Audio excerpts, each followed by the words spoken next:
Hello guys, NH47 വ്ളോഗ്സിന്റെ പുതിയൊരു വീഡിയോയിലേക്ക് സ്വാഗതം. അപ്പം ഇന്ന് ഞങ്ങൾ ഞായറാഴ്ച സ്പെഷ്യലായിട്ടൊരു ഈവന്റ് ഉണ്ട്. കൊല്ലം QRLന്റെ ഹാം ഫെസ്റ്റ് ദിവസമാണിത്. ഇതിപ്പോൾ നമ്മളീ പോകുന്നത് കൊല്ലത്ത് ഒരുപാട് നാളായിട്ട് അടഞ്ഞു കിടന്ന ഒരു ബ്രിഡ്ജാണ്. ഇപ്പോൾ നമുക്ക് ഓപ്പൺ ആക്കി തന്നിട്ടുണ്ട്. അപ്പോൾ QRLന്റെ മീറ്റാണ് ഇന്ന്, ഹാം മീറ്റാണ് ഇന്ന്.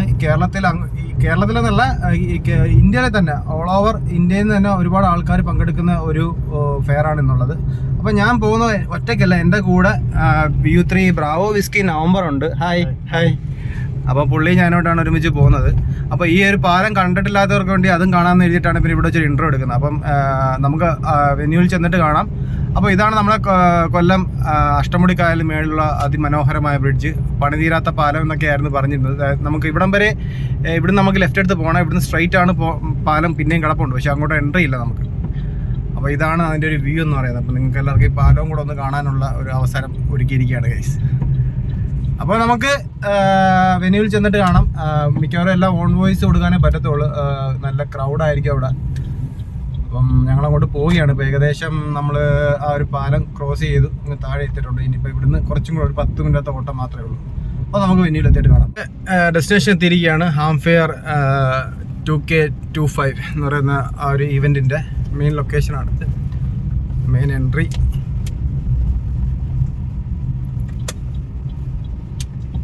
ഒരുപാട് ആൾക്കാർ എത്തിയിട്ടുണ്ട്. വണ്ടി ഇടാൻ പാർക്ക് ചെയ്യാൻ സ്ഥലമില്ല.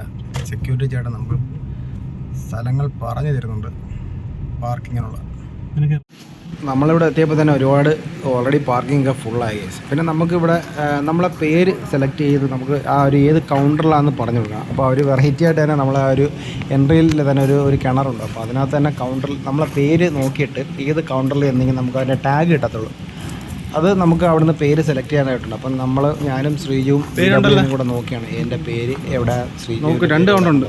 എൻ്റെ പേര് എന്താണ്, എൻ്റെ പേര് 94 V3 FLW അത് ചെയ്തിട്ടുള്ള സീലാണ്. അപ്പോൾ പുള്ളിയുടെ കൗണ്ടർ. അപ്പം നമ്മൾ അവിടുന്ന് പോയി പിന്നെ അത് ടാഗ് സെലക്ട് ചെയ്യണം. ടാഗ് കളക്ട് ചെയ്തിട്ടാണ് നമ്മൾ പിന്നെ അത് അകത്തോട്ട് കയറുന്നത്. അപ്പോൾ അതിൻ്റെ ഒരു കൗണ്ടറായിട്ടാണ് ഇത് സെറ്റ് ചെയ്തിരിക്കുന്നത്. ഹായ്, പേര് നോക്കി അറിയാം.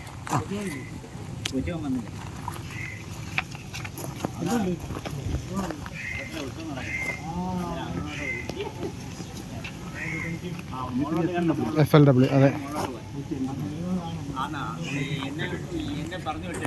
അപ്പോൾ കാർഡുണ്ടല്ലേ. അപ്പോൾ ഇതാണ് ഈ വർഷത്തെ നമ്മൾ ഹാം ഫെയറിൻ്റെ കാർഡ്. ഫ്രണ്ട്സ്, അങ്ങനെ കാർഡ് കളക്ട് ചെയ്തു.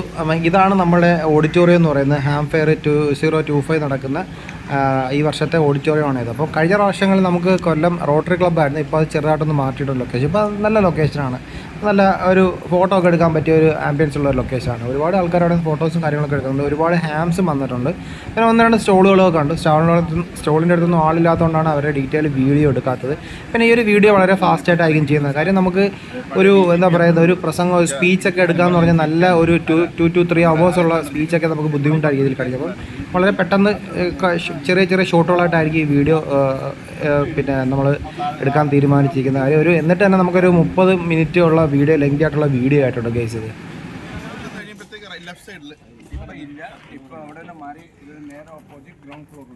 അപ്പോൾ അവിടെ കുറച്ച് സംഭവങ്ങളും കാര്യങ്ങളൊക്കെ സെയിലിനുള്ള സാധനങ്ങളൊക്കെ ഉണ്ട്. പക്ഷേ നമുക്ക് ഇവിടെ കുറച്ച് ആൻറ്റിനാസ് കാര്യങ്ങളൊക്കെ സെറ്റ് ചെയ്തിട്ടുണ്ട്. അതിപ്പം നോക്കിയാണെന്നുണ്ടെങ്കിൽ ഒരു വലിയൊരു V കണക്കത്തുള്ള ഒരു സെറ്റപ്പും കാര്യങ്ങളൊക്കെ കാണുന്നുണ്ട്. അപ്പോൾ നമുക്കിതിനെപ്പറ്റി ഡീറ്റെയിൽ ആയിട്ട് നമ്മളെ ഒരു ചേട്ടൻ നിൽപ്പുണ്ട്. പുള്ളിയുടെ ഹായ്, നമസ്കാരം. എന്തുണ്ട്? ഇത് നമ്മളെ സ്റ്റാളല്ലേ? എന്താണ് ചേട്ടാ ഇതിന്റെ കാര്യങ്ങൾ? അതായത് എന്തിനുള്ള ആന്റിനാന്നൊക്കെ ഒന്ന് എക്സ്പ്ലെയിൻ ചെയ്യാം. ഇവിടെ നമ്മൾ പലതരം ആന്റിനാസ് നമ്മൾ സെറ്റ് ചെയ്തിട്ടുണ്ട്. ഇത് നമ്മുടെ HFന്റെ ഡെൽറ്റ ലൂപ്പ് ആന്റിനയാണ്. വലിയ V കണക്കിരിക്കുന്നത് അല്ലേ?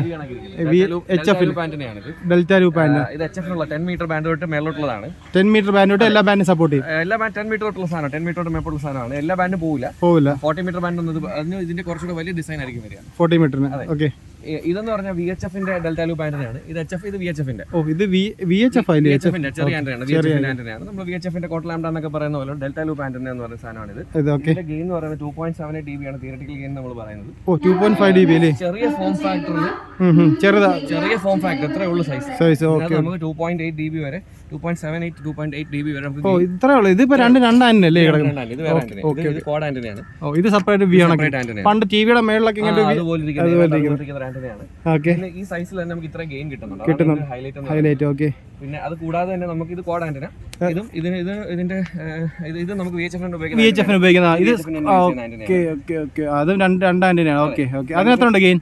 ഇതിന്റെ ഗെയിൻ 2 സംതിങ് ആയിരിക്കും. സംതിങ് തന്നെ വരും. ഓക്കെ. 50 ohms SO2 കണക്ട് ഉള്ള പരിപാടിയാണ്. ഓക്കെ. രണ്ടിലും അത് തന്നെ എല്ലാത്തിനും അത് സെയിം തന്നെയാണ് വരിക. ഡയറക്റ്റ് നമുക്ക് ആന്റിനയ്ക്ക് ലോഡ് ചെയ്യാം. അതിന്റെ ലോഡിംഗ് പോയിന്റ് ഇംപെഡൻസ് 50 ohms തന്നെയാണ്. ലോഡ് ചെയ്യാൻ പറ്റും. പിന്നെ അത് കൂടാതെ നമുക്ക് ഹെക്സ് ബീം ഉണ്ട്. ഇതിന് സ്പൈഡർ ബീം എന്ന് നമ്മൾ പറയും. ഇത് HF നുള്ള ആന്റിനയാണ്. ഓക്കെ. HF antenna. ഇത് 20 മീറ്റർ തൊട്ട് മേലോട്ടാണ്. 20, 17, 15. ഓക്കെ. HF തന്നെ. അതെ. ഓക്കെ. അതാണ് ഇതിന്റെ power, loading power. 2500 watts load ചെയ്യാൻ പറ്റും. ഈ പർട്ടിക്കുലർ പല ഡിസൈനിൽ ചെയ്യാം. നമുക്ക് അത് ഓരോ പവറിൽ മാറ്റി ചെയ്യാൻ പറ്റും. കസ്റ്റം ചെയ്യാൻ പറ്റും. 2500 വാട്ട്സ് വരെ നമുക്ക് സപ്പോർട്ട് ചെയ്യാം. അതിനകത്ത് ഉപയോഗിക്കുന്ന മെറ്റീരിയൽ അനുസരിച്ച് അത് മാറും. ഇതിന് ഏകദേശം ഒരു 10 കിലോ വെയിറ്റ് വരുന്നുണ്ട്. ഒരു 6 മീറ്റർ ഡയമീറ്റർ വരുന്നുണ്ട്. മൾട്ടി ബാൻഡ് ആന്റിനയാണിത്. ചെലന്തി വലയുടെ ഒരു ഡിസൈൻ പോലെ വേണം നമുക്ക് പറയാം. മേളിൽ നോക്കുമ്പോൾ ഏതാണ്ട് അതുപോലെ ഇരിക്കും. മേളിൽ നോക്കി കഴിഞ്ഞാൽ കറക്റ്റ് സ്പൈഡർ ബീം എന്നൊരു പേരും കൂടി ഇതിനുണ്ട്. ഇത് ക്വാഡ് 6 element ക്വാഡ് ഡയറക്ഷണൽ ആന്റിനയാണ്.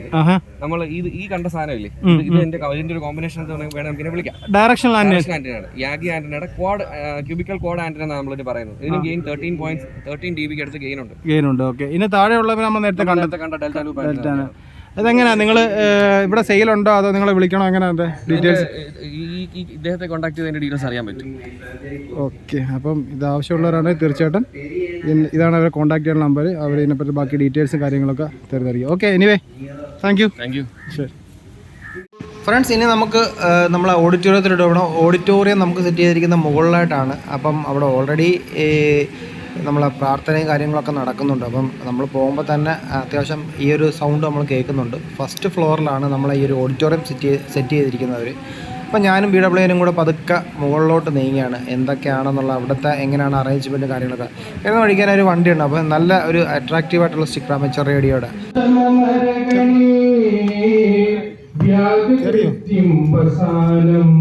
പത്മാസീനം സമന്താത് സുതമമരഗനേ വ്യാകൃത്യം വസാനം വിശ്വാദ്യം വിശ്വവന്ദ്യം നിഖിലതയാരം വിശ്വാദ്യം വിശ്വവന്ദ്യം നിഖിലതയാരം പഞ്ചവക്ത്രം ത്രിനേത്രം പഞ്ചവക്ത്രം ത്രിനേത്രം ഇതി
Ladies and gentlemen,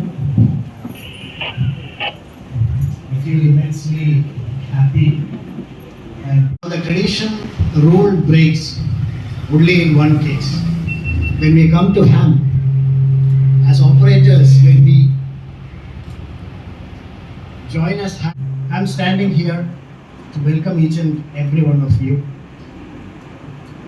It need not be an official welcoming because it comes from our heart. First prize goes to, I humbly request our chief guest, Sri N.S. Adit sir, to distribute the prize.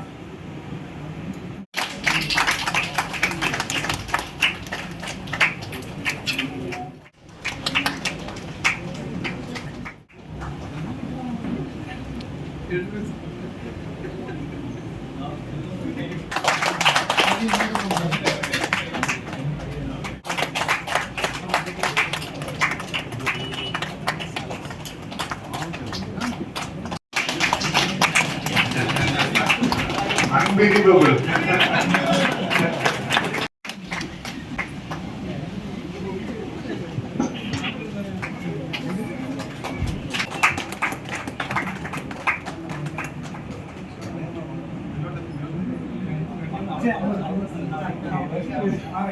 Naughty doctor.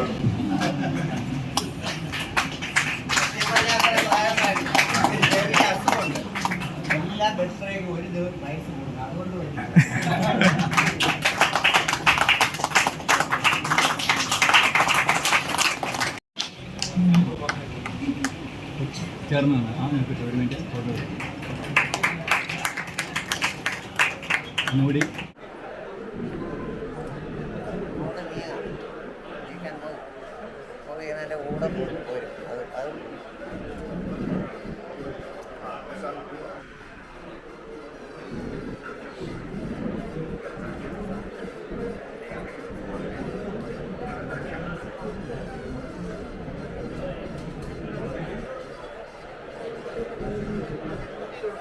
നമ്മളെയൊക്കെ പിടിയെടുക്കുന്നത് ഞാൻ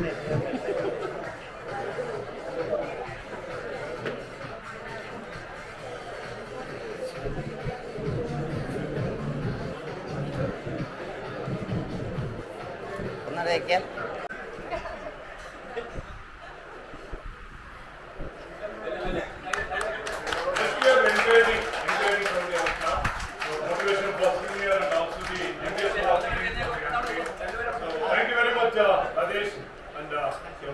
helpful ആയിട്ട് വരുന്ന വേറൊരു tool ഇല്ല. Ham radio എന്ന് പറയുന്നില്ല, VHF radio അല്ലെങ്കിൽ 2-way radio പോലെ ഇമ്പോർട്ടൻ്റ് ആയിട്ട് വരുന്ന ഒരു ടൂള് വേറൊന്നുമില്ല. പക്ഷെ അങ്ങനത്തെ ഓപ്പറേഷൻസ് നമ്മൾ പോകുമ്പോൾ നമ്മൾ അറിഞ്ഞിരിക്കുന്ന പ്രൈമറി ഇൻഫർമേഷൻ എന്ന് പറയുന്നത് ഫസ്റ്റേഡുകളാണ്. ഫസ്റ്റേഡുകൾ ആണ്. ഫസ്റ്റ് എയ്ഡിലെ ഏറ്റവും പ്രധാനപ്പെട്ട സംഗതിയാണ് CPR, കാർഡിയോ പൾമണറി എന്താണ് ഉല്ലാസ് സാറേ, റീസസിറ്റേഷൻ. Okay, CPR. ഓക്കെ, നമുക്ക് എല്ലാവർക്കും ഇത് കണ്ട് കേട്ടും ഒക്കെ പരിചയമുണ്ട്. പക്ഷെ അവർക്ക് ഒരു CPR കൊടുക്കണം. ഒരുപാട് ഹാൻഡിൽ ചെയ്യുന്ന ആൾക്കാരാണ്. അപ്പം മെയിനായിട്ട് നമ്മൾ emergency situation basic life support, ഈ ബേസിക് ലൈഫ് സപ്പോർട്ട് നമുക്ക് ഇപ്പം നമ്മളൊരു എമർജൻസി സിറ്റുവേഷൻസ് ഹാൻഡിൽ ചെയ്യാൻ പോകുമ്പോൾ മാത്രമല്ല നമുക്ക് ഉപകരിക്കുന്നത്. മീൻസ് എന്തെങ്കിലും ഒരു മാസ് കാഷ്വാലിറ്റിയോ അങ്ങനെയുള്ള സന്ദർഭങ്ങളിൽ മാത്രം നമ്മൾക്ക് പേഴ്സണലായിട്ട് നമ്മുടെ വീട്ടിലോ നമ്മുടെ ഫ്രണ്ട്സിൻ്റെ അടുത്തോ എവിടെയെങ്കിലും, ചിലപ്പോൾ നമ്മളൊരു ബസ്സിൽ യാത്ര ചെയ്യുമ്പോഴോ ട്രെയിനിൽ പോയിക്കൊണ്ടിരിക്കുമ്പോഴോ അല്ലെങ്കിൽ ഇതേപോലെ ഫംഗ്ഷൻ അറ്റൻഡ് ചെയ്തിരിക്കുമ്പോഴോ എപ്പോഴായിരിക്കും ഇപ്പോൾ ഒരു emergencies can happen anywhere at any time അങ്ങനെ പറയുന്നത്. അപ്പം എപ്പോൾ വേണമെങ്കിലും ഇത് അറിഞ്ഞിരുന്നു കഴിഞ്ഞാൽ നമുക്ക് ഒരാളുടെ ജീവൻ രക്ഷിക്കാൻ പറ്റും. ഈ ജീവൻ രക്ഷിക്കുക എന്ന് പറഞ്ഞു കഴിഞ്ഞാൽ അതിനേക്കാളും വലിയൊരു പ്രവൃത്തി വേറെ ഇല്ല. അപ്പം അതിന് അറിഞ്ഞിരിക്കേണ്ട ഒരു ബേസിക് ആയിട്ടുള്ള സ്റ്റെപ്പുകളാണ്. അത് വളരെ സിംപ്ലിഫൈ ചെയ്ത് ആർക്ക് വേണമെങ്കിലും എപ്പോഴും പഠിച്ച് ചെയ്യാം. കാരണം മുമ്പ് ഇതൊക്കെ എന്ന് വെച്ച് കഴിഞ്ഞാൽ മെഡിക്കൽ പ്രാക്ടീസ് മാത്രം ചെയ്തുകൊണ്ടിരുന്നായിരുന്നു. ഇപ്പം നമ്മൾ പത്രത്തിലും എല്ലാം കാണുന്നുണ്ട് സാധാരണ ആൾക്കാർ ഒരു CPR കൊടുത്ത ആൾക്കാരെ രക്ഷിക്കുന്നതായിട്ട്. അപ്പം അതിന്റെ ബേസിക് ആയിട്ടുള്ള സ്റ്റെപ്പുകൾ. അപ്പം നമുക്കത് ആ ഒരു സന്ദർഭം നമുക്ക് ലൈഫിൽ എപ്പോൾ വേണമെങ്കിലും ഉണ്ടാവാം.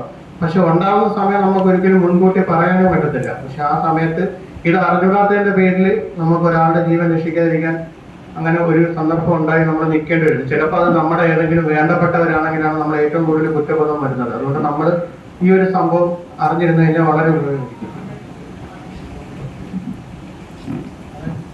അതായത് നമ്മളിപ്പം ഒരു സിനാരിയോ പറയുകയാണെങ്കിൽ ഇപ്പം നമ്മളൊരു ഫംഗ്ഷൻ ഇതാണെങ്കിൽ ഒരു ഫംഗ്ഷൻ അറ്റൻഡ് ചെയ്തുകൊണ്ടിരിക്കുകയാണ്. ഇപ്പം ഇവിടെ ഇപ്പോൾ നമ്മൾ ഫംഗ്ഷൻ അറ്റൻഡ് ചെയ്തുകൊണ്ടിരിക്കുന്നത് നമുക്ക് എല്ലാവരും തമ്മിൽ പരിചയമുള്ളവരാണ്, ചിലപ്പോൾ പരിചയമില്ലാത്ത ആൾക്കാരാണ്. അപ്പോൾ പെട്ടെന്ന് ഒരു സൈഡിൽ ഒരാൾ പെട്ടെന്ന് പെയിൻ ചെയ്ത് ബോധം കെട്ടങ്ങ് വീഴുമോ, അപ്പോൾ നമ്മളിവിടെ നിൽക്കുമോ, അപ്പം പെട്ടെന്ന് ഒരാൾ ബോധം കെട്ട് വീഴും. അപ്പം ആ ആള് ബോധം കെട്ട് വീണതിന്റെ റീസൺ എന്താണെന്ന് നമുക്ക് അറിയത്തില്ല. പെട്ടെന്ന് ബോധം കെട്ട് വീണു. അപ്പൊ നമ്മൾ ഓടിച്ചെന്ന് ഉടനെ അയാളെ തൊട്ട് ഫസ്റ്റ് എയ്ഡ് കൊടുത്ത് അങ്ങനൊന്നും ചെയ്യാതെ ആദ്യം നമ്മൾ നോക്കേണ്ടത് അവിടെ ചെന്നിട്ട് സീൻ സേഫ് ആണോ നോക്കണം. ചിലപ്പോൾ അയാൾ ഇലക്ട്രിക് ഷോക്ക് ആയിട്ടായിരിക്കും വീണത്. അപ്പൊ നമ്മൾ ഓടിപ്പോയി സീൻ സേഫ് ആണോ അല്ലയോ നോക്കാതെ ഓടിപ്പോയി നമ്മളിവിടെ പിടിച്ചു കഴിഞ്ഞാൽ നമ്മളും കൂടെ വീഴും. അപ്പം അങ്ങനെ ആദ്യം നമ്മൾ BLS ബേസിലെ സപ്പോർട്ടിൽ ആദ്യമേ ഒരു സിനാരിയോ ഉണ്ടായി, ഒരു സംഭവം ഉണ്ടായി. ഇപ്പൊ നമ്മൾ റോഡിൽ കൂടെ നടന്നു പോകുക അല്ലെങ്കിൽ ഒരു ബസ് സ്റ്റോപ്പിൽ നിൽക്കുമോ, അപ്പൊ റോഡിന്റെ സൈഡിൽ വെച്ച് ഒരാൾ പെയിന്റ് ചെയ്ത് റോഡിലോട്ട് വീഴും. അപ്പൊ നമ്മൾ പെട്ടെന്ന് അവിടെ വെച്ച് അയാൾക്ക് ഫസ്റ്റ് എയ്ഡ് കൊടുക്കാൻ പോവാതെ അത് സേഫ് ആയിട്ടൊരു സീൻ അല്ല. അങ്ങനെ ഇപ്പം ഇയാളെ ഇലക്ട്രിക് ഷോക്ക് ആയി കിടക്കുവാണെങ്കിൽ നമ്മൾ ചെന്ന് ആദ്യം നോക്കണം എന്താ കാരണമെന്ന്. അയാളെ ദേഹത്ത് വല്ല വയറോ കാര്യങ്ങളോ കട്ട് ചെയ്യുന്ന ഇലക്ട്രിക് ഷോക്ക് ആണെങ്കിൽ ആദ്യമേ ആ കണക്ഷൻ ഡിസ്കണക്ട് ചെയ്ത് സീറ്റ് സേഫ് ആക്കണം. ഇപ്പൊ റോഡിന്റെ സൈഡിലാണെങ്കിൽ റോഡിന്റെ നടുക്കോട്ടാണെങ്കിൽ അങ്ങനെ വണ്ടി ഇല്ലാത്തൊരു സ്ഥലത്തോട്ട് ആദ്യം അയാളെ മാറ്റി കിടന്നിട്ട് നമ്മൾ ഫസ്റ്റ് എയ്ഡ് അതിന് നമ്മൾ നമ്മുടെ സേഫ്റ്റിയാണ് നോക്കണം. അപ്പൊ സീൻ സേഫ് ആണോ നോക്കണം. നമ്മുടെ സേഫ്റ്റി കൂടെ അഷ്യൂർ ചെയ്തിട്ട് സീൻ സേഫ് അല്ലെങ്കിൽ സേഫ് ആയിട്ടൊരു സീനിലോട്ട് ഈ വിക്ടിമിനെ ഇപ്പൊ ഈ പെയിന്റ് ചെയ്ത് വീണ് അല്ലെങ്കിൽ ബോധം ഇല്ലാതെ കിടക്കുന്ന വിക്ടിമിനെ നമ്മൾ മാറ്റി കിടത്തണം. ഇലക്ട്രിക് ഷോക്കോ കാര്യങ്ങളോ ആണെങ്കിൽ അത് ഡിസ്കണക്ട് ചെയ്ത് അല്ലെങ്കിൽ എവിടെ റോഡിന്റെ നടുക്കോ അങ്ങനെ എന്തെങ്കിലും ആണെങ്കിൽ സേഫ് ആയിട്ട് സ്ഥലത്തോട്ട് മാറ്റി അങ്ങനെ സീൻ സെക്യൂർ ആക്കണം. അതിനുശേഷം നമ്മൾ ഈ ആളുടെ പേര് മിക്കവാറും നമുക്ക് അൺനോൺ പേഴ്സൺ ആണെങ്കിൽ അറിയാൻ സാധ്യതയില്ല. പിന്നെ അയാൾക്ക് എന്തെങ്കിലും അസുഖമുള്ളതാണോ ഒന്നും അറിയാൻ സാധ്യതയില്ല. അപ്പം ഇനി ബോധം കെട്ട് കിടക്കുവാണോ അതോ കാർഡിയാക് അറസ്റ്റ് ഉള്ള സമയത്താണ് നമ്മൾ CPR കൊടുക്കുന്നത്. അപ്പം ബോധം കെട്ട് കിടക്കുവാണോ കാർഡിയാക് അറസ്റ്റ് ആണോ എന്ന് അടുത്തത് അറിയാം. അപ്പൊ നമ്മൾ അയാളെ ആദ്യമേ സീൻ സേഫ് ആയിട്ട് നല്ല സേഫ് ആയിട്ട് സീനിലോട്ട് മാറ്റി കിടത്തി. അടുത്തതെന്ന് പറഞ്ഞു കഴിഞ്ഞാൽ ഇയാൾ ഇങ്ങനെ കിടക്കാനുള്ള കാരണം എന്താണെന്ന് നമ്മൾ കണ്ടുപിടിക്കണം. അപ്പം സീൻ സേഫായി. ഇനി അടുത്തതെന്ന് വെച്ച് കഴിഞ്ഞാൽ ഈ കിടക്കുന്നതിന്റെ കാരണം കണ്ടുപിടിക്കാനായിട്ട് നമുക്ക് പേരറിയത്തില്ല. അപ്പൊ നമ്മൾ ഹലോന്നോ ചേട്ടാന്നോ ചേച്ചിന്നോ വിളിച്ചിട്ട് ഇങ്ങനെ വെറുതെ തട്ടി വിളിച്ചിട്ട് കാര്യമില്ല. ചിലപ്പോൾ ഷുഗർ ഡൗൺ ആയൊക്കെ കിടക്കുന്ന ആൾക്കാരെ നമ്മളിങ്ങനെ വെറുതെ തട്ടി വിളിച്ചാൽ വളരത്തില്ല. അപ്പൊ നല്ലോണം ചേട്ടാ ഹലോ ഇങ്ങനെ ഷോൾഡറിൽ നല്ലോണം നല്ല ശക്തിയിൽ ടാപ്പ് ചെയ്ത് ഹലോ ഇങ്ങനെ ടാപ്പ് ചെയ്ത് വിളിക്കണം. അപ്പൊ എന്തെങ്കിലും ഷുഗർ ഡൗൺ ആയതോ BP ഡൗൺ ആയതോ അതായത് കാർഡിയാക് അറസ്റ്റ് അല്ലാത്ത വേറെ എന്തെങ്കിലും ഒരു കണ്ടീഷനിൽ കിടക്കുന്ന ആളാണെങ്കിൽ ചേട്ടാ ഹലോ ഇങ്ങനെ തട്ടി വിളിക്കുന്ന സമയത്ത് എന്തെങ്കിലും റെസ്പോൺസ് കാണും. കാർഡിയാക് അറസ്റ്റ് കിടക്കുന്ന ഒരാളാണെങ്കിൽ ആദ്യമേ ടാപ്പോ റെസ്പോൺസ് ടാപ്പ് ചെയ്ത് നോക്കുക.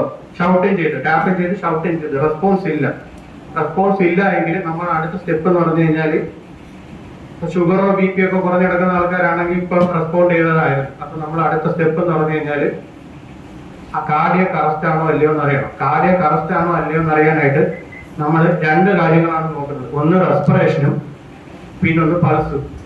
അപ്പം റെസ്പിറേഷനും പൾസും എളുപ്പം നോക്കാനുള്ള ഒരു മാർഗം പറഞ്ഞുതരാം.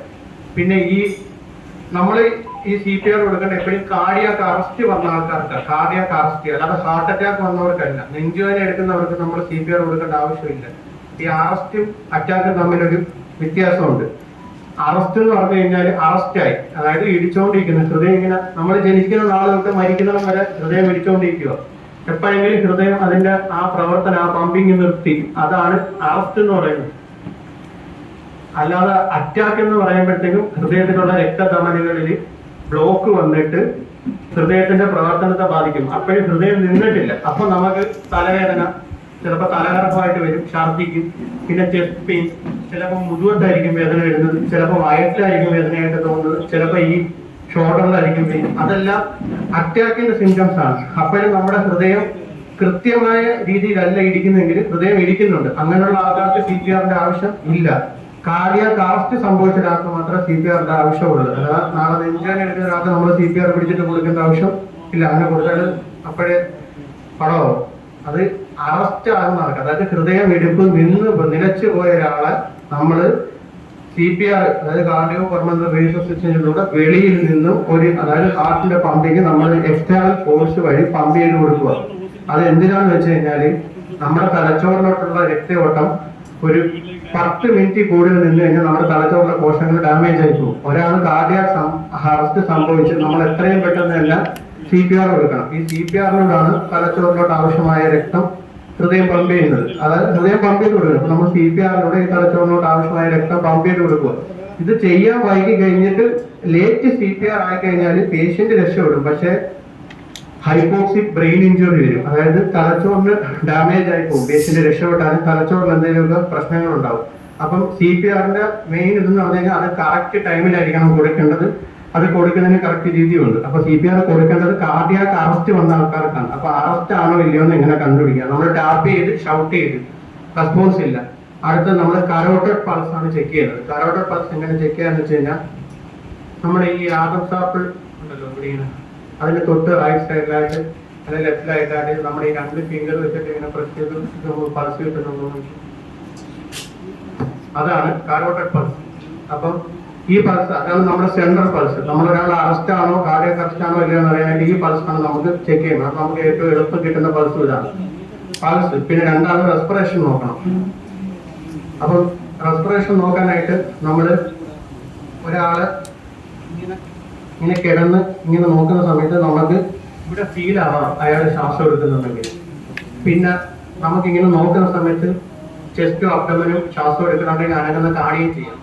പിന്നെ നമുക്ക് അത് ഇവിടെ ഫീൽ ആവുകയും ചെയ്യും. അപ്പം ഇത് രണ്ടും നമ്മൾ സൈമൾട്ടേനിയസ്ലി നോക്കണം. അതായത് ഷൗട്ട് ചെയ്തു, നമ്മൾ ടാപ്പ് ചെയ്തു, റെസ്പോൺസ് ഇല്ല. അടുത്ത വേഗം നോക്കണ്ടെന്ന് പറഞ്ഞു കഴിഞ്ഞാൽ പേഷ്യന്റ് അറസ്റ്റിലാണോ അല്ലയോ. 10 സെക്കൻഡ് സമയം കൊണ്ട് നമ്മൾ അറസ്റ്റ് ആണോ അല്ലയോ എന്നുള്ളത് ഇത് ചെയ്യണം. അതിന് രണ്ടും സൈമൾട്ടേനിയസ്ലി നോക്കണം. അതായത് നമ്മൾ ഈ പറഞ്ഞിട്ട് കരോട്ടഡ് പൾസ് നോക്കാനായിട്ട് 2 ഫിംഗർ അവിടെ വെച്ച് നമ്മൾ ഇങ്ങനെ വെക്കുന്ന സമയത്ത് നമുക്ക് കറക്റ്റ് ആയിട്ട് 10 സെക്കൻഡ് നമ്മൾ ഒന്ന് കോൺസെൻട്രേറ്റ് ചെയ്താൽ നമുക്കറിയാൻ പറ്റും കാർഡിയാക് അറസ്റ്റ് ആണോ. In the absence of respiration and pulse patient is cardiac arrest. അപ്പൊ നമ്മൾ അറസ്റ്റ് ആണെന്ന് ഡിക്ലെയർ ചെയ്യും. അപ്പൊ നമ്മൾ ഒറ്റയ്ക്കേ ഉള്ളു. നമ്മളിപ്പോ വീട്ടിലോ അല്ലെങ്കിൽ നമ്മുടെ വീടിനകത്തോ അല്ലെങ്കിൽ നമ്മൾ ഈ വിക്ടിമും മാത്രമുള്ള സിറ്റുവേഷൻ ആണെങ്കിൽ ഇവിടെ വരെ ചെയ്ത്, അതായത് നമ്മൾ അറസ്റ്റ് ആണ് കണ്ടു കഴിഞ്ഞാൽ CPR തുടങ്ങുന്നതിന് മുമ്പ് കോൾ ഫോർ ഹെൽപ്പ് ചെയ്തേക്കണം. കാരണം CPR തുടങ്ങി കഴിഞ്ഞാൽ പിന്നെ CPR നിർത്താൻ പാടില്ല. അപ്പം ഒരാളെ ഉള്ളെങ്കിൽ ഇപ്പൊ സിംഗിൾ റെസ്ക്യൂർ ആണെങ്കിൽ ഇപ്പൊ നമ്മുടെ കൂടെ സഹായത്തിന് ഒരാൾ കൂടെ ഉണ്ടെങ്കിൽ നമ്മളിവിടെ CPR സ്റ്റാർട്ട് ചെയ്യുന്ന സമയത്ത് തന്നെ സഹായത്തിനുള്ള ആളെടുത്ത് ഏതെങ്കിലും ഒരു എമർജൻസി എമർജൻസി സർവീസ് ആക്ടിവേറ്റ് ചെയ്യാൻ പറയണം. 108 ആംബുലൻസോ അല്ലെങ്കിൽ ഏതെങ്കിലും ഒരു എമർജൻസി സർവീസ് ആക്ടിവേറ്റ് ചെയ്തിട്ട് നമ്മൾ CPR തുടങ്ങാവും. കൂടെ ആളുണ്ടെങ്കിൽ നമ്മൾ തുടങ്ങുമ്പോൾ തന്നെ അയാളടുത്ത് ഒരു എമർജൻസി സർവീസിലോട്ട് വിളിക്കാൻ പറഞ്ഞിട്ട് നമ്മൾ നേരെ CPR സ്റ്റാർട്ട് ചെയ്യണം. CPR സ്റ്റാർട്ട് ചെയ്യാൻ വേണ്ടി ഈ പേഷ്യന്റിന് നല്ല ഫാറ്റ് ഫേമായിട്ടുള്ള സർഫസ് വേണം കിടത്താൻ. പിന്നെ പൊങ്ങി താന്നിരിക്കുന്ന അങ്ങനെ ഒരു സർഫസ് അല്ല, നല്ല ഫാറ്റായിട്ട് ഫേം സർഫസ് ഇങ്ങനെ ഫാറ്റായിട്ട് ഫേം സർഫസിൽ കിടത്തിയിട്ട് CPR എങ്ങനെ കൊടുക്കേണ്ടതെന്ന് കാണിച്ചത്.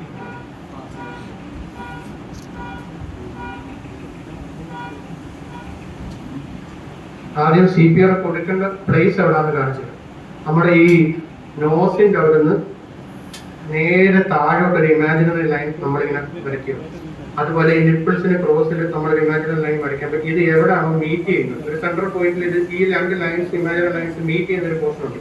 അവിടെ വേണം നമ്മൾ ഈ കംപ്രഷൻസ് കൊടുക്കാനായിട്ട്. അതായത് നേരെ നോസിന് താഴോട്ട് ഈ നിപ്പിൾസിന് ക്രോസ് ഇമാജിനറി ലൈൻ മനസ്സിൽ സങ്കല്പിച്ചിട്ട് അത് എവിടെയാണോ മീറ്റ് ചെയ്യുന്നത് അവിടെ വേണം നമ്മൾ CPR കൊടുക്കാനായിട്ട്. കൊടുക്കേണ്ട എങ്ങനെയാണെന്ന് വെച്ച് കഴിഞ്ഞാൽ നമ്മുടെ ഈ കൈ 2 ഇങ്ങനെ ഇന്റർലൈസ് ചെയ്ത് വെച്ച് ഈ മുട്ട് 2 വളയാതെ സ്ട്രെയിറ്റ് ആയിട്ട് വെക്കണം. വെച്ചിട്ട് നമ്മുടെ ഈ ഹീൽ ഓഫ് ദ പാം എന്ന് പറയുന്ന ഈ ഭാഗം വേണം ഞാൻ പറഞ്ഞ ആ ഇമാജിനറി ലൈൻ ക്രോസ് ചെയ്യുന്ന ഭാഗത്ത് ഈ ഭാഗം വേണം വരെ. എന്നിട്ട് അവിടെ വെച്ച് വേണം കൊടുക്കാൻ. അപ്പം നമ്മുടെ ഏറ്റവും വലിയ പ്രശ്നം എന്ന് വെച്ച് കഴിഞ്ഞാൽ ഈ ഹൈറ്റ്. ഇപ്പം ഇതിപ്പോ എനിക്ക് പറ്റിയൊരു ഹൈറ്റ് അല്ല, കുറച്ചുകൂടെ താഴ്ന്നു നിന്നാലേ നമുക്ക് ശക്തിയായിട്ട് കൊടുക്കാൻ പറ്റുള്ളൂ. എപ്പോഴും ഹൈ ക്വാളിറ്റി CPR വേണം കൊടുക്കാൻ. നമ്മൾ CPRന്റെ ക്വാളിറ്റി എന്ന് പറഞ്ഞാൽ നല്ല ആരോഗ്യം അല്ലെങ്കിൽ നല്ലൊരു എഫോർട്ട് വേണ്ട ഒരു സംഭവം. അപ്പൊ ഞാൻ ഇങ്ങനെ നിന്ന് കൊടുക്കുമ്പോൾ അത് ഒരുപാട് ബുദ്ധിമുട്ടുണ്ട്. എന്റെ ഹൈറ്റിന് പറ്റുന്നൊരു ഇതല്ല. ഇപ്പൊ മിക്കവാറും പേഷ്യന്റ് താഴെയിലായിരിക്കും മിക്കവാറും കിടക്കാൻ സാധ്യതയുള്ളത്. അപ്പം അങ്ങനെ ഒരു പോസ്റ്റിൽ നിന്ന് കൊടുക്കുന്ന സമയത്ത് നമ്മൾ എപ്പോഴും ശ്രദ്ധിക്കേണ്ടതെന്ന് പറഞ്ഞാൽ നമ്മുടെ ഈ ഹിപ്പിനുള്ള ഇത് വേണം വരാൻ. നമ്മുടെ മുട്ട് വളയാതെ ഹിപ്പിനുള്ള പ്രഷർ ഉപയോഗിച്ച് വേണം കൊടുക്കാൻ CPR. അപ്പം അത് എങ്ങനെ താഴെ വെച്ച് കൊടുക്കാനാണ് കുറച്ചുകൂടെ നല്ലത്.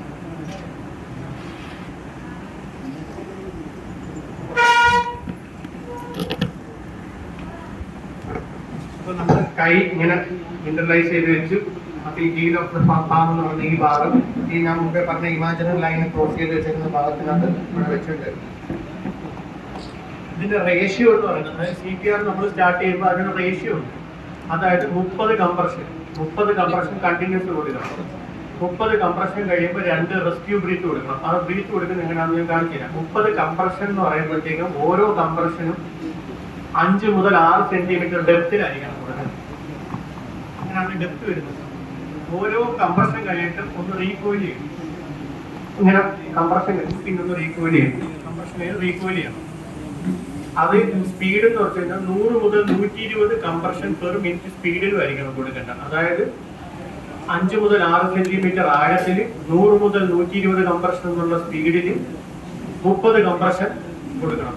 എങ്ങനെയാണ് കാണിച്ചത്? ഇനലൈസ് ചെയ്ത് വെച്ച് ഹീഡ് ഓഫ് ദ പാം നമ്മൾ ഇമാജിനറി ലൈൻ അത് നേരെ വെച്ചു, മുട്ട് വളയാതെ ഹിപ്പിൽ നിന്നുള്ള പ്രഷർ വെച്ചു.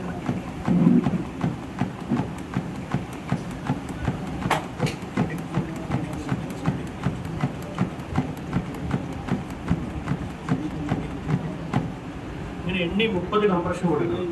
100-120 സ്പീഡിൽ കൊടുത്തില്ലെങ്കിൽ അവർ ഹൈ ക്വാളിറ്റി CPR ആവത്തില്ല. 5 മുതൽ 6 സെന്റിമീറ്റർ ഡെപ്തിൽ താന്നില്ലേലും അത് ഹൈ ക്വാളിറ്റി CPR ആവത്തില്ല. അങ്ങനെ 30 കംപ്രഷൻ കഴിയുന്നത് 2 റെസ്ക്യൂ ബ്രെത്ത് കൊടുക്കണം. 2 റെസ്ക്യൂ ബ്രെത്ത് എങ്ങനെയാണ് കൊടുക്കുന്നതെന്ന് വെച്ച് കഴിഞ്ഞാൽ ഈ താടി ഉണ്ടല്ലോ പേഷ്യന്റ്, അതിങ്ങനെ ലിഫ്റ്റ് ചെയ്യണം. അങ്ങനെ ലിഫ്റ്റ് ചെയ്യുന്ന സമയത്ത് നമ്മുടെ ഇപ്പം ഞാൻ ഇങ്ങനെ ഇരിക്കുന്ന സമയത്ത് എൻ്റെ എയർവേ അടഞ്ഞിരിക്കും.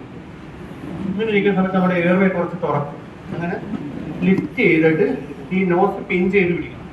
നോസ് പിൻ ചെയ്ത് പിടിച്ചിട്ട് വേണം.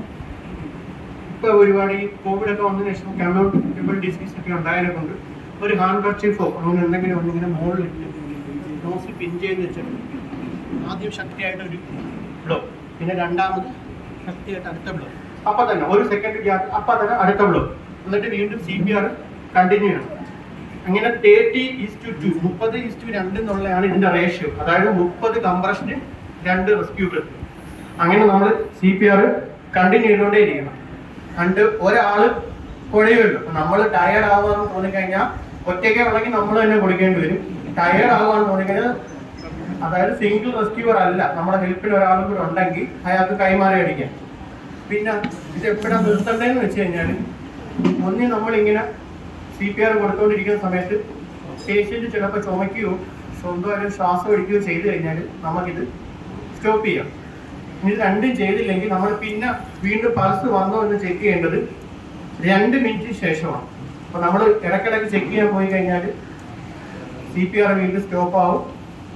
ഇത് കറക്റ്റ് ആവത്തില്ല, ബ്രെയിനിലോട്ട് അഡിക്കേറ്റഡ് ബ്ലഡ് സപ്ലൈ വരത്തില്ല. അതുകൊണ്ട് 2 മിനിറ്റ് അല്ലെങ്കിൽ 5 സൈക്കിളുകൾ, 30:2 എന്നുള്ള ഇതുണ്ടല്ലോ, അത് 5 സൈക്കിൾ, 30:2 എന്നുള്ള 5 സൈക്കിളോ അല്ലെങ്കിൽ 2 മിനിറ്റോ കഴിഞ്ഞിട്ട് ചെക്ക് ചെയ്യാവും. അതായത് ഇടയ്ക്കിടയ്ക്ക് ഇങ്ങനെ ഒരു 10 എണ്ണം കൊടുത്ത് പിന്നെയും പൾസ് നോക്കി 10 എണ്ണം കൊടുത്ത് പൾസ് നോക്കാൻ ഇരുന്ന് കഴിഞ്ഞാൽ അത് കറക്റ്റ് ആവത്തില്ല.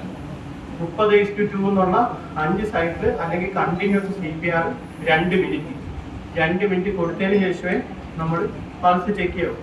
അങ്ങനെ പൾസ് ചെക്ക് ചെയ്യുന്ന സമയത്ത് നമുക്ക് പൾസ് കിട്ടിയോ പേഷ്യന്റ് ശ്വാസം എടുക്കുകയോ ചെയ്തിട്ടുണ്ടെങ്കിൽ പേഷ്യന്റ് തിരിച്ച് കാർഡിയാക് അറസ്റ്റിൽ നിന്ന് മാറി ഹൃദയം ഇടിച്ച് തുടങ്ങിയിട്ടുണ്ട്.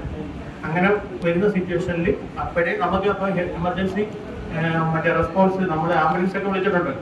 അവരെത്തിയിട്ടില്ലെങ്കിൽ പേഷ്യന്റിന് പൾസ് കിട്ടി കഴിഞ്ഞാൽ ലെഫ്റ്റ് ലാറ്ററലി ഇടത് വശത്തോട്ട് ചരിച്ചു കിടക്കണം.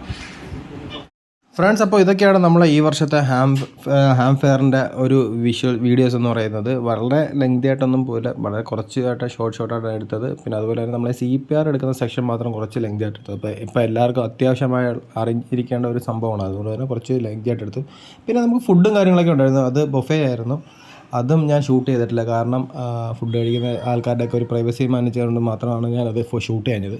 അപ്പോൾ ഇതൊക്കെയാണ് നമ്മളെ കൊല്ലത്തെ ഈ വർഷത്തെ ഹാം ഫെയറിൻ്റെ ഒരു ഷോർട്ട് വീഡിയോ എന്ന് പറയുന്നത്. അപ്പം വീഡിയോ ഇഷ്ടപ്പെട്ടു എന്ന് വിചാരിക്കുന്നു. ഇഷ്ടപ്പെട്ടാൽ തീർച്ചയായിട്ടും ലൈക്ക് ചെയ്യുക, സബ്സ്ക്രൈബ് ചെയ്യുക, സപ്പോർട്ട് ചെയ്യുക. അടുത്തൊരു വീഡിയോ ആയിട്ട് വീണ്ടും കാണാം ഗൈസ്. അതുവരെ എല്ലാവർക്കും ബൈ ബൈ.